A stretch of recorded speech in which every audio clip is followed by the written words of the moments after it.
আসসালামু আলাইকুম। সুপ্রিয় সপ্তম শ্রেণীর শিক্ষার্থীরা, আজকে এই ভিডিওতে আমরা দেখব যে তোমাদের ষষ্ঠ শ্রেণীর বিজ্ঞান বইয়ের ২য় অধ্যায় থেকে তোমাদের যে নমুনা প্রশ্নগুলো আছে, বহু নির্বাচনী এবং সৃজনশীল প্রশ্নগুলো আমরা আজকের এই ভিডিওতে সমাধান করব। প্রথমেই আমরা দেখে নেব যে তোমাদের বহু নির্বাচনী প্রশ্নের সমাধান। পৃষ্ঠা ১৯ এ তোমাদের বহু নির্বাচনী প্রশ্ন ১, ইউগ্লেনা কোন রাজ্যের অন্তর্ভুক্ত? এই ১ এর উত্তরটি হচ্ছে খ, প্রোটিস্টা। আর তারপর হচ্ছে ২, পরজীবী পরভোজী জীবের বৈশিষ্ট্য হলো এরা, যে এই ২ এর উত্তরটি হচ্ছে গ, ১ এবং ৩। আর তারপর হচ্ছে ৩ এবং ৪ এর জন্য আমরা এই উদ্দীপকটি দেখে নেই যে জায়ান গ্রামে গিয়ে দেখল তার চাচা সন্ধিযুক্ত পা ও পুঞ্জাক্ষী বিশিষ্ট এক ধরনের প্রাণী খুব যত্নের সাথে পালন করে, যা উড়ে বেড়ায় ও ডিম পাড়ে। একটি গাছের ডালে সে অন্য একটি প্রাণী দেখল, যা উড়ে বেড়ালেও ডিম পাড়ে না এবং মাতৃদগ্ধ পান করে। এখন হচ্ছে ৩, যে জায়ানের চাচা কোনটি পালন করে? এই ৩ এর উত্তরটি হচ্ছে ঘ, যে মৌমাছি। আর তারপর হচ্ছে ৪, জায়ানের দেখা গাছের ডালের পানিটি। এই ৪ এর উত্তরটি হচ্ছে যে গহ, যে সবগুলোই। আঙুলে নখযুক্ত, গায়ে লোমযুক্ত, বাচ্চা প্রসব করে, এরকম যে সবগুলোই। আর তারপর আমরা সৃজনশীল সমাধান করব। এখানে দেখো ৩ টি চিত্র দেওয়া আছে, এখানে ৩ টি ছবি দেওয়া আছে। ১ম ছবিটি আমরা দেখতেছি যে একটি ব্যাংক, আর ২য় ছবি হচ্ছে একটি মাছ। ৩য় ছবি একটি যে এটাকে বলি আমরা কি টিকটিকি। এখন দেখো এখানে ৪ টি প্রশ্ন আছে, আমরা ৪ টি সমাধান করব। হচ্ছে যে মেরুদণ্ডী প্রাণী কাকে বলে? চলো আমরা এই কয়ের উত্তরটি দেখে নেই যে মেরুদণ্ডী প্রাণী কাকে বলে। একের উত্তরটি হচ্ছে যে যেসব প্রাণীর দেহে পৃষ্ঠদেশ বা বরাবর কোষীয় খাপ বা হাড় দ্বারা গঠিত একটি সুস্পষ্ট মেরুদণ্ড বা কশেরুকা স্তম্ভ থাকে, তাদেরকে মেরুদণ্ডী প্রাণী বলে। মেরুদণ্ড দেহকে সোজা রাখতে সাহায্য করে, স্নায়ু রক্ষা করে এবং চলাচলে সহায়তা করে। উদাহরণ যেমন মানুষ, ব্যাঙ, মাছ, পাখি, সাপ, টিকটিকি ইত্যাদি হচ্ছে মেরুদণ্ডী প্রাণী। আমরা তোমাদের এই মেরুদণ্ডী প্রাণীটি দেখে নিলাম, এই কয়ের উত্তরটি। আর তারপরে দেখবো আমরা খ, যে শামুক কোন ধরনের প্রাণী ব্যাখ্যা করো। চলো আমরা এই ক্ষয়ের উত্তরটিও দেখে নেই, যে ক্ষয়ের উত্তরটি হচ্ছে যে শামুক কোন ধরনের প্রাণী, যে শামুক অমেরুদণ্ডী প্রাণী। কারণ শামুকের দেহে কোনো মেরুদণ্ড নেই। এটি সাধারণত নরম দেহ বিশিষ্ট এবং অনেক শামুকের দেহে বাইরে শক্ত খোলাস থাকে। শামুক ধীরে চলাফেরা করে এবং স্বাদসেজে পরিবেশে বাস করে। যেমন স্বেচ্ছাতে বা পানি এবং কাদা এরকম পরিবেশে শামুক বাস করে। আমরা তোমাদের এই ক্ষয়ের উত্তরটিও দেখে নিয়েছি।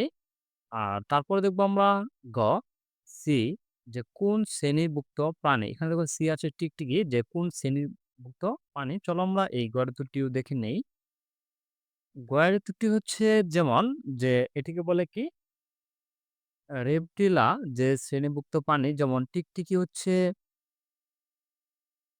এদের দেহ শুষ্ক ও আঁশযুক্ত চামড়া দ্বারা আবৃত থাকে, ফুসফুসের মাধ্যমে শ্বাস নেয়, শীতল রক্ত বিশিষ্ট এবং এদের দেহ তাপমাত্রা পরিবেশের সঙ্গে পরিবর্তিত হয়। স্থলে চলাচলের জন্য ৪ টি পা অঙ্গ থাকে, যেমন ডিম পাড়ার মাধ্যমে বংশবিস্তার করে। আমরা তোমাদের এই ঘয়ের উত্তরটি দেখে নিয়েছি, যে টিকটিকির বৈশিষ্ট্য। আর তারপরে দেখবো আমরা এ এবং বি, মেরুদণ্ডী প্রাণী হলেও বৈচিত্র্যের যে ভিত্তিতে এরা ভিন্ন, তুলনামূলক বিশ্লেষণ করা। চলো আমরা এই ঘয়ের উত্তরটিও দেখে নেই। ঘয়ের উত্তরটি হচ্ছে যে এ এবং বি মেরুদণ্ডী প্রাণী হলে বৈশিষ্ট্য ৩ টি পার্থক্য তুলনামূলকভাবে বিশ্লেষণ করা হলো। যেমন এখানে তোমাদের এ হচ্ছে ব্যাঙ, আবার বি হচ্ছে মাছ। আমরা দেখেছিলাম যে ২ টি চিত্র দেওয়া আছে, এ ব্যাঙ এবং বি হচ্ছে মাছ। এখন দেখো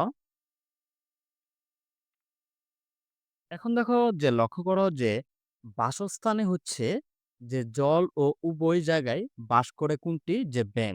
আর মাছ শুধু কি শুধুমাত্র জলজে বাস করে, যে পানিতেই শুধু বাস করতে পারে। আর তারপর হচ্ছে শ্বাস প্রণালী হচ্ছে শৈশব গিলস যে প্রাপ্তবয়স্ক ফুসফুস ও ত্বক। আর মাছ হচ্ছে সারা জীবন হচ্ছে গিলস। আর তারপর হচ্ছে চলাচল। ৪ টি পা দ্বারা তারা লাফিয়ে, লাফিয়ে সাঁতরে বা চলতে পারে হচ্ছে ব্যাঙ। আর তারপর হচ্ছে মাছ হচ্ছে পাখনা দ্বারা সাঁতার কাটে। আর দেহাবরণ হচ্ছে মিশ্রণ ও স্যাঁতসেঁতে ত্বক, মানে বেজা, বেজা একটা ত্বক থাকে। আর মাছ হচ্ছে আঁশে আবৃত দেহ। এটি তোমাদের যে উপরে নিচে লেখলেও তোমাদের অনেকটি জায়গা লাগতো। এখানে মনে হয় যে তোমাদের এই প্রশ্নটি অনেক ছোট হয়ে গেছে। তোমরা এভাবে নিচে, নিচে লিখতে পারো খাতার মধ্যে। আর জীবনচক্র হচ্ছে যে রূপান্তর যে ব্যাঙাচি ব্যাঙ ঘটে আর সাধারণত কোনো রূপ নেই। আমরা তোমাদের এই ঘোরারুটিও দেখে নিয়েছি। আর তারপরে দেখবো আমরা যে তোমাদের সৃজনশীল ২ এটি আমরা দেখব। এখানে দেখো তোমাদের যে ৩ টি চিত্র দেওয়া আছে। এখানে চিত্র এ, চিত্র বি এবং চিত্র সি। এখানে তোমাদের ৩ টি গাছ দেওয়া আছে। আমরা ৩ টি গাছই ছবি দেখেই চিনে ফেলেছি অলরেডি। এখন দেখো, এখন আমরা ৪ টা প্রশ্ন সমাধান করব এখান থেকে। যে সপুষ্পক উদ্ভিদ কাকে বলে? চলো আমরা এই কয়ের উত্তরটি দেখে নেই। যে কয়ের উত্তরটি হচ্ছে যে সপুষ্পক উদ্ভিদ হচ্ছে যে সকল উদ্ভিদে ফুল গজায় এবং সেই ফুল দিয়ে ফল ও বীজ সৃষ্টি হয় তাদের সপুষ্পক উদ্ভিদ বলে। যেমন উদ্ভিদের প্রজননের প্রধান অঙ্গ হলো ফুল। ফুলে পুংসের যে শীর্ষকে থাকে। আর তারপর হচ্ছে নিষেকের পর ফুল থেকে ফল এবং ফলের ভিতরে বীজ সৃষ্টি হয়। এরা সাধারণত উন্নত গঠনের উদ্ভিদ। যেমন আম, নারিকেল, বট, ধান, গোলাপ ইত্যাদি। এটি হচ্ছে আমরা এই কয়ের উত্তরটি দেখে নিয়েছি। আর তারপর দেখবো আমরা যে খ, মাশরুমকে কোন রাজ্যে স্থান দেওয়া হয়েছে ব্যাখ্যা করো। চলো আমরা এই ক্ষয়ের উত্তরটিও দেখে নেই। যে ক্ষয়ের উত্তরটি হচ্ছে, দেখো যে ক্ষয়ের উত্তরটি হচ্ছে যে মাশরুমকে কোন রাজ্যের স্থান দেওয়া হয়েছে ব্যাখ্যা করা। যে মাশরুমকে ছত্রাক যে রাজ্যে স্থান দেওয়া হয়েছে, কারণ মাশরুমে ক্লোরোফিল নেই। তাই যে এটি নিজের খাদ্য নিজেই তৈরি করতে পারে না। এটি মৃত ও পচা জৈব পদার্থ থেকে খাদ্য গ্রহণ করে। মাশরুম সাধারণত স্তূপের মাধ্যমে বংশবিস্তার করে এবং উদ্ভিদের মতো যে সত্যিকারের মূল, কাণ্ড ও পাতা নেই। এটি বৈশিষ্ট্যগুলোর জন্যই মাশরুমকে ছত্রাক বা রাজ্যের অন্তর্ভুক্ত করা হয়েছে। আমরা তোমাদের এই ক্ষয়ের উত্তরটিও যে দেখে নিয়েছি। আর তারপরে দেখবো আমরা যে সি কোন ধরনের উদ্ভিদ ব্যাখ্যা করো। চলো আমরা এই গয়ের উত্তরটিও দেখে নেই। যে সি হচ্ছে সপুষ্পক আবৃতবীজী যে উদ্ভিদ। এটি হলো যে একটি বৃহৎ বৃক্ষ জাতীয় উদ্ভিদ। এতে ফুল ফুটে এবং ফুল থেকে ফল সৃষ্টি হয়। বীজ ফলের ভেতরে আবৃত থাকে। সুস্পষ্ট যে মূল, কাণ্ড ও পাতা বিদ্যমান। পরিবহন যে কলা, জাইলেম ও ফ্লোয়েম উন্নতভাবে গঠিত। আমরা তোমাদের এই ঘয়ের উত্তরটিও দেখে নিয়েছি। আর তারপরে দেখবো আমরা ঘ, যে সি হচ্ছে যে একটি বটগাছের ছবি। আর তারপর হচ্ছে ঘ, যে এ ও বি উভয় সমান উন্নত কিনা যুক্তিসহ বিশ্লেষণ করো। চলো আমরা এই ঘয়ের উত্তরটিও দেখে নেই। ঘয়ের উত্তরটি হচ্ছে যে তোমাদের এটি এভাবে দেওয়া আছে, তোমরা উপরে নিচে করেও লিখতে পারো। এখানে তোমাদের উদ্ভিদের ধরন, এটি তোমরা উপরে নিচে করে লিখলে খাতার মধ্যে অনেকটি পেজ আসবে। আমি চেষ্টা করব এটি আরেকটু বড় করে সাজিয়ে দেওয়ার জন্য, যে উপরে নিচে দেখানো হবে।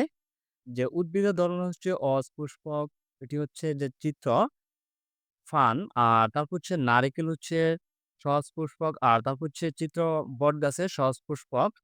এটি হচ্ছে সপুষ্পক। আর তারপর হচ্ছে যে বীজ, যে ফান গাছে হচ্ছে বীজ নেই, নারিকেল গাছে বীজ আছে এবং বটগাছে বীজ আছে। তারপর হচ্ছে ফুল, ফান গাছে ফুল নেই, নারিকেল গাছে ফুল আছে এবং বটগাছে ফুল আছে।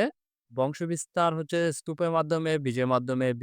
আর তারপর হচ্ছে মূল, কাণ্ড, পাতা হচ্ছে আছে, যেমন সরল, সুস্পষ্ট এবং শক্ত ও সুস্পষ্ট। এটি আমরা যদি উপরে নিচে লিখি তাহলে আমরা কিভাবে লিখব?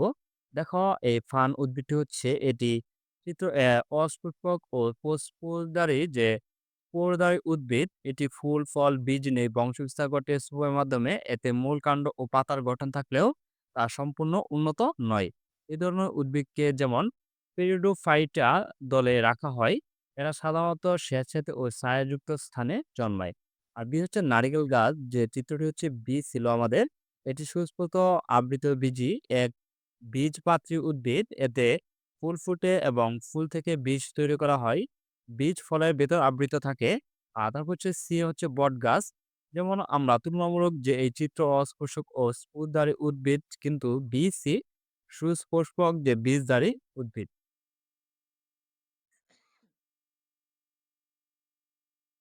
এখানে আমরা তোমাদের গয়ার উত্তরটিও দেখে নিয়েছি।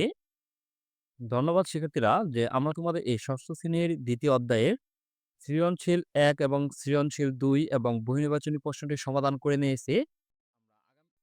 আমরা আগামী ক্লাসে দেখব যে সংক্ষিপ্ত প্রশ্ন এখানে ৫ টি আছে। এটি আমরা আগামী ক্লাসে এই ৫ টি প্রশ্ন সমাধান করব। ধন্যবাদ শিক্ষার্থীরা। আর পরবর্তী ভিডিও সবার আগে পেতে চ্যানেলটি সাবস্ক্রাইব করে পাশেই থাকবে।